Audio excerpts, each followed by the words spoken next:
we believe in the principle of national self-determination, and I'm not going to again discuss the gypsy issue, which is not something I'm familiar with.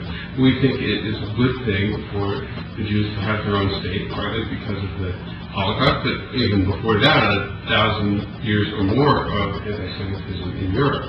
So I have no objection whatsoever to a Jewish state. I also don't think a binational state is a viable option now in Palestine, and the history of binational states elsewhere in the world is often a deeply troubled history. And particularly if you add the history that the Palestinian Arabs and the Israeli Jews have had over the last 50, 60, 70, 80 years, trying to create a binational state now would not work very well.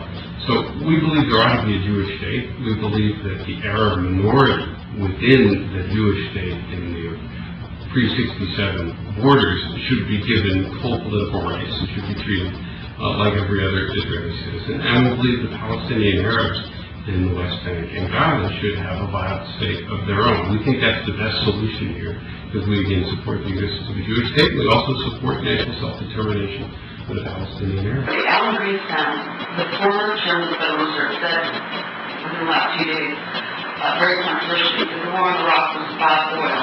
Do you feel that Greenspan's statement was trying to divert attention from Israel-Lebanon's role in the Iraq war? I don't think so. I have not read Mr. Greenspan's memoir, so I don't know exactly what he said. From what I have seen in news reports, and again, that might be incorrect. What I've seen in news reports, he didn't actually say that the war in Iraq was about oil. He said that his advice to President Bush was to favor the war because he thought it would help secure oil supplies to the United States. That's his advice to President Bush. That doesn't say what was in President Bush's mind, certainly doesn't say what was in the mind of many of his advisors and things like that. And I don't think Mr. Greenspan wrote that passage of his memoirs because he was trying to divert attention one way or the other. I think he was reporting what his position was pre-war, and that's all we can really interpret from that. One of your contentions of the war in Iraq was to huge extent because of the Israel lobby's influence. We believe for certain that the Israel lobby was one of the major driving forces behind the Iraq war. And absent the lobby's pressure for war, we believe that it's highly unlikely that you would have had that war. But there were other forces at play. And the fact of the matter is that even if we found out, as time went by, that a handful of advisors had pushed President Bush to launch this war because of oil, it still wouldn't take away from the fact that there was this body of individuals and groups that we define as the lobby that was pushing for the war. Again, we're not arguing that only the lobby pushed for the war and only because of the lobby you had the war. Do you think that the U.S. or Israel will bomb Iran? Also, why would they? And what would actually be the consequences? I have no way of knowing if either country will decide to bomb Iran. It's clear that there are individuals in both countries that are very worried about Iran's nuclear program, which they regard as a threat to American interests and as a threat to Israel. And I think we would be concerned about Iran's nuclear program even if Israel didn't exist, because we would worry about Iranian power rising in the Persian Gulf, which is an important strategic reason for us.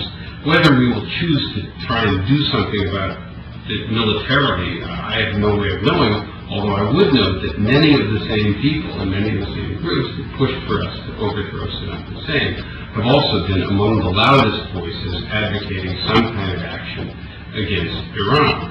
I don't know if it would have catastrophic consequences. I think that's a pretty extreme statement, but I think John and I both think that a preventive military strike against Iran would be a huge mistake for the United States. It would complicate our situation in the region even more than it already is, and more importantly, it ultimately would not solve the problem, which is Iran's nuclear ambitions. It might delay it for a while, but there's no reason the Iranians wouldn't get back to trying to develop a nuclear program. In fact, they would have even more incentive to do so. It would be a very unwise step. And then once the Iranians had nuclear weapons, they'd be mad as hornets.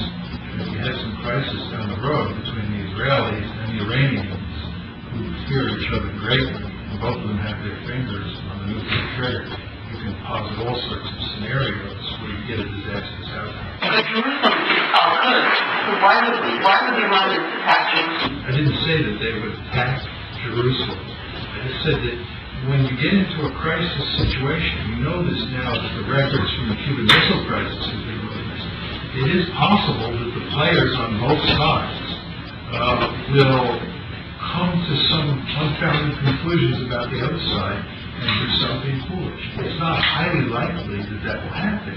It's just a plausible possibility. I wonder, what exactly does Israel give back to the United States in return for the billions that we spend on her and the anti-Nazi we get for backing Israel, no matter what crimes she commits, such as the attack on Lebanon last summer and the ongoing attack on the Palestinians? Well, the answer is quite simple. We argue in the book that with the end of the Cold War, Israel has become a strategic liability. It's not a strategic asset.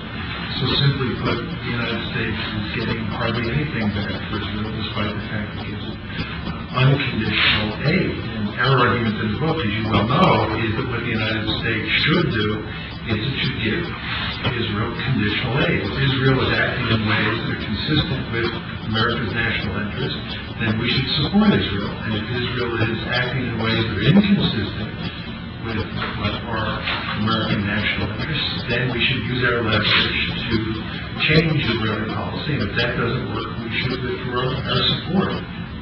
But our basic argument is Israel should be treated as a normal country.